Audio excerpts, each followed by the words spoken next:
pikiran kita misalnya mengajak pada A, sementara hati kita mengajak pada B. Ada pleasure life, ada good life, ada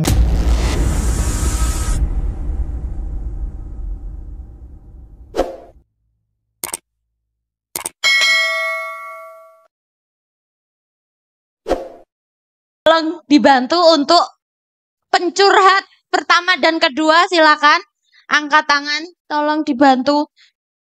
Mohon maaf ya, ini ibu menyusui sikile geringgingen ra iso ngadeg. Iya, monggo. Silakan dipilih, terserah. Cek. Oke? Berapa Mbak tadi? 2 ya? Dua dulu. Diulangin aja, Karena akan dijawab dari sisi sosiologi dan antropologi setelah ini ya. Oke. Budaya yang mana Enggak, udah. Oke. Turun dulu biar adil. Dicek ya, Mas. 1, 2, 3. Mbaknya pakai kacamata. Ya. Satunya mana? Bisa apa ya? Satunya? Oh iya. Diulangin ya, biar adil. Mas, dibantu ya. Oke. Saya melihat di sana, Mas melihat di sana ya. Tapi nggak bisa nanti Mas, tetepan Mas. Mas aja lah ya. Oke, 1, 2, 3. Ini Masnya yang depan. Oh iya, Mas Yahya. Kemejanya kayak seseorang ya. Oke. Di situ. Iya, silakan. Silakan maju. Bisa? Dekat pinggir aja. Mas Yahya? Bisa berdiri? Oke. Ya. Atau mungkin berdua gitu nanti. Bisa pulangnya bisa bareng juga. Oke. Oke, silakan. Baik, terima kasih sebelumnya. Assalamualaikum warahmatullahi wabarakatuh. Selamat malam semuanya, Bapak, Mbak, rekan-rekan semuanya. Terima kasih sebelumnya saya ucapkan. Langsung saja mungkin, Bapak, untuk pertanyaannya adalah, saya sebetulnya ingin make sure saja terkait esensi bahagia ketika kita coba mengukur dengan batas keikhlasan, penerimaan, dan kontrol diri, itu kan sebenarnya ada kontradiksi antara pikiran dan juga hati. Maka hal yang perlu saya sadari sebagai seorang manusia, seorang individu, ketika saya belajar lebih banyak lagi, saya percaya bahwasanya, oh ternyata manusia itu adalah tentang perang dan juga damai, tentang sedih, kacau, bahagia, marah, dan semua hal yang sebetulnya dalam perjalanan hidup ya, memang itulah yang harus kita terima sebagai bahan pembelajaran di kemudian hari. Maka kalau misalnya kita merasakan sedih, marah, kecewa, ternyata ada proses pembelajaran yang bisa kita petik di dalamnya. Namun ternyata ketika kita berada di proses sedih itu, ketika kita mau berusaha untuk lebih lapang lagi menerima, itu kadang pikiran merasa, oh enggak bisa nih, enggak bisa. Karena kita selalu menyalahkan pihak eksternal, orang lain misalnya. Ada orang yang menyakiti kita, ada orang yang membuat kita marah, ada yang membuat kita kecewa misalnya. Kita selalu menyalahkan pihak lain yang kita anggap sebagai penyerang pribadi. Padahal permasalahannya di sini adalah kita sebagai manusia harusnya sadar bahwasanya, oh yang harus dihadapi itu adalah diri kita sendiri. Kalau kita belum selesai, belum ikhlas, belum menerima, berarti kita ada yang belum selesai nih. Maka kemudian yang saya pertanyakan, ketika hati dan pikiran kita nggak sejalan bahwasanya saya ingin bahagia, tapi kenapa pikiran saya susah sekali untuk memproses bagaimana jalannya ikhlas itu, apakah hal yang harus saya lakukan, apakah kemudian, oh ya sudah, hati dulu dimantapkan, batiniah dulu dimantapkan, baru pikiran, atau oh pikiran dulu. Kamu harus membaca banyak sumber literatur, wacana untuk membantu proses batiniah kamu menerima dengan mudah. Terima kasih.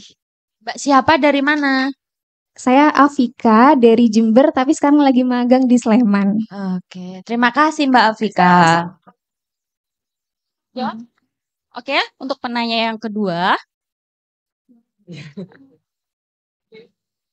Oke, bismillahirrahmanirrahim. Assalamualaikum warahmatullahi wabarakatuh.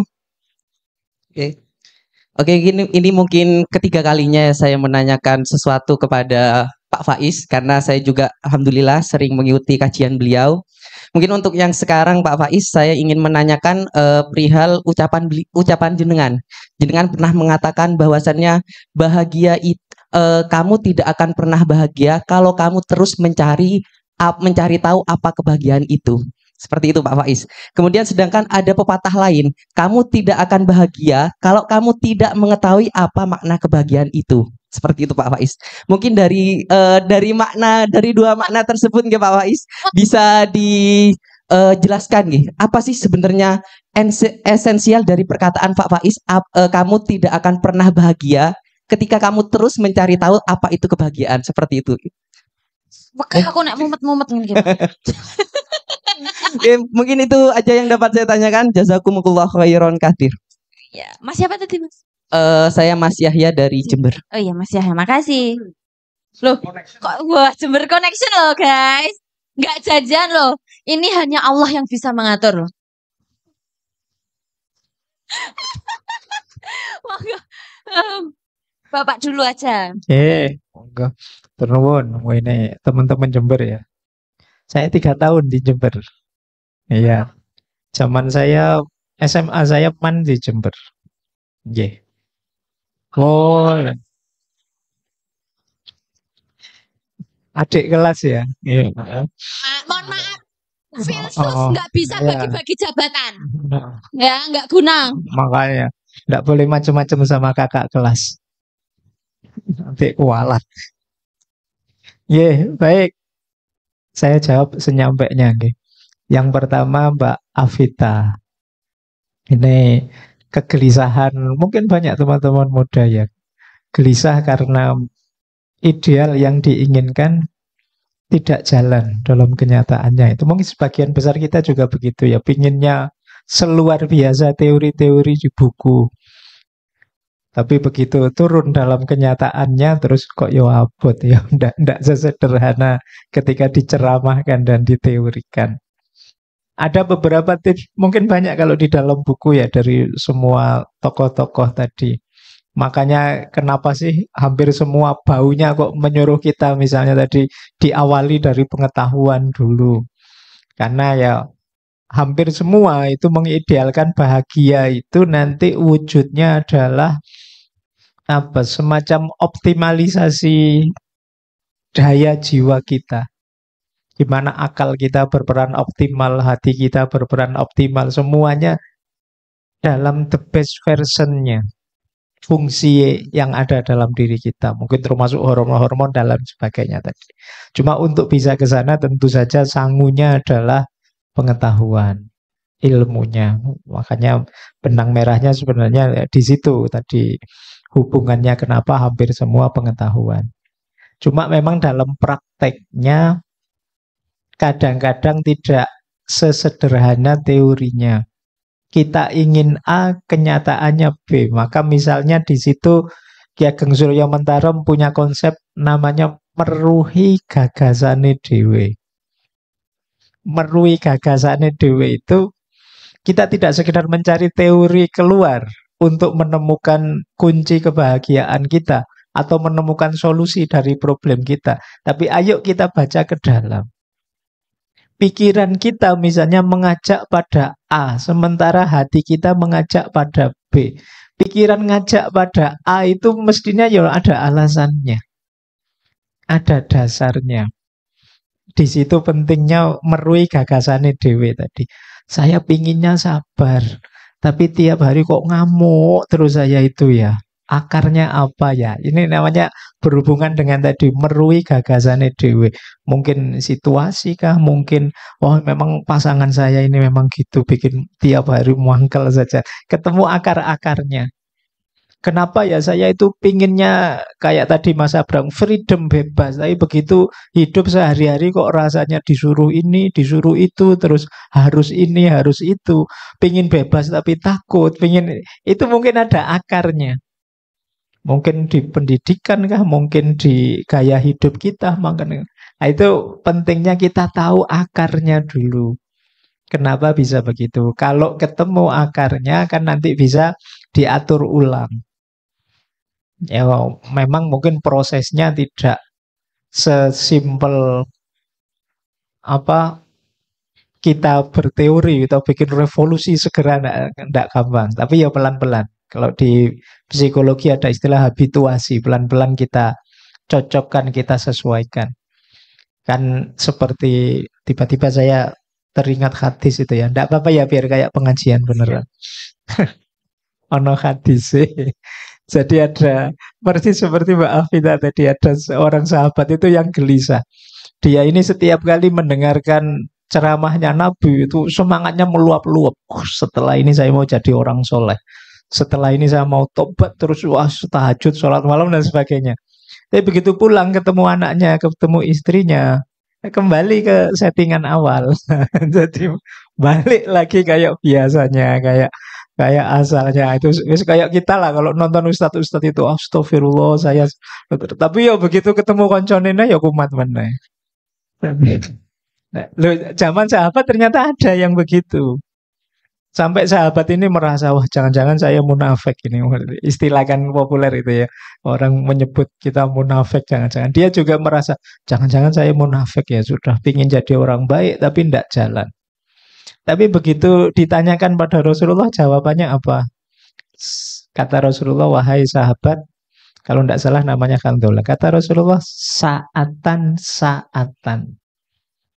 Saatan-saatan itu mungkin maknanya ya semuanya ada waktunya, semuanya ada saatnya, semuanya ada prosesnya. Jadi paling tidak kesadaran kita ada yang tidak sinkron itu bagi saya sudah luar biasa. Banyak loh teman-teman yang tidak mikir sampai ke situ. Pokoknya iya, pokoknya seneng-seneng aja, pokoknya jalan banyak yang begitu. Jadi Mbak Afita lumayan sudah menang satu level lah, sadar, wah ada yang tidak sinkron ini.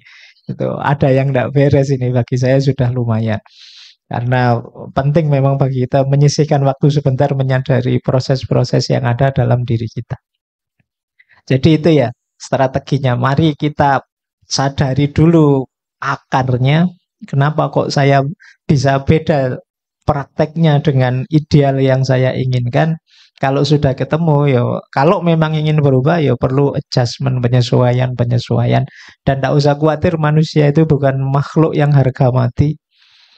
Jadi jangan putus asa, enggak bisa Pak, saya itu mungkin ya memang dilahirkan cengengesan, sampai besok mungkin ya cengengesan terus misalnya enggak bisa. Agak serius sedikit ya bisa, pengen serius banget ya iso. Mungkin perlu proses, sebenarnya alternatifnya dua kalau di psikologi itu. Proses pelan-pelan berubah atau ada peristiwa dahsyat yang menyadarkan kita. Cuma ya cari yang enak saja ya, kita latihan mengubah mindset kita pelan-pelan, mungkin dengan bacaan, mungkin dengan pergaulan, mungkin dengan ikhtiar-ikhtiar tertentu. Jadi tidak masalah bagi saya, monggo saja. Baik, itu untuk Mas Afita. Yang kedua, oh iya Neng, Mbak Afita, ini Mas Yahya, sama-sama orang Jember. Mas Yahya, ya jadi kalimat pertama itu dari filosof sebenarnya, namanya John Stuart Mill. Istilahnya paradok kebahagiaan. Jadi selama orang itu masih sibuk mencari kebahagiaan, ya tentu saja dia belum bahagia, wong masih nyari. Sederhananya kan begitu. Jadi selama kita masih mendiskusikan kebahagiaan kayak gini nih, ya jadi ya kemungkinan kita belum bahagia. Kok dibahas terus berarti belum ketemu bahagianya. Bahagia kok Jadi diskusi. iya, jadi diskusi tentang apa kebahagiaan. Ya berarti belum bahagia, masih bahas kok, masih diskusi. Belum ketemu format pasnya kan berarti. Jadi kata Mill itu kalau orang kok sibuk mencari kebahagiaan, ya kemungkinan dia belum bahagia. Nah, itu konteks kalimat pertama. Kalau konteksnya kalimat kedua, orang yang tidak paham makna, tidak tahu tepatnya bahagia itu apa, ya dia juga sulit. Wong tidak tahu bahagia itu yang bagaimana, ya dia sulit. untuk memutuskan saya bahagia atau tidak. Itu sebenarnya maksudnya. Saya lupa sebenarnya filosofnya yang kalimat kedua ini. Jadi karena ada tiga sebenarnya orang menyebut kebahagiaan itu. Ada pleasure life, ada good life, ada meaningful life. Nah, kalimat tadi itu dari mazhab kedua ini, good life. Jadi pleasure life itu hidup senang. Jadi ada yang memaknai bahagia itu hidup senang. Ada yang memaknai bahagia itu good life, hidup yang baik. Sesuai nilai-nilai, sesuai norma-norma. 4 tokoh yang ada di buku ini sebenarnya alirannya good life. Jadi bahagia itu hidup yang baik dan benar. Sesuai dengan nilai-nilai. Nah, makanya di good life itu ya rumusnya tadi. Kalau kita tidak tahu, tidak punya pengetahuan tentang keutamaan-keutamaan hidup, ya kita tidak akan bahagia. Karena kita tidak bisa ada di level good life. Nah, yang ketiga, meaningful life. Kalau meaningful life itu kebermaknaan diri. Biasanya parameternya sejauh mana saya berguna, tidak hanya untuk diriku, tapi untuk sesama, untuk sekeliling. Khairun nas anfa'uhum linnas. Oh, jadi ustadz beneran sekarang. Oke, hadis biar tidak dianggap filosof tenanan gitu, Mbak Kalis. Nih, Itu Mbak Kalis baik. dari saya.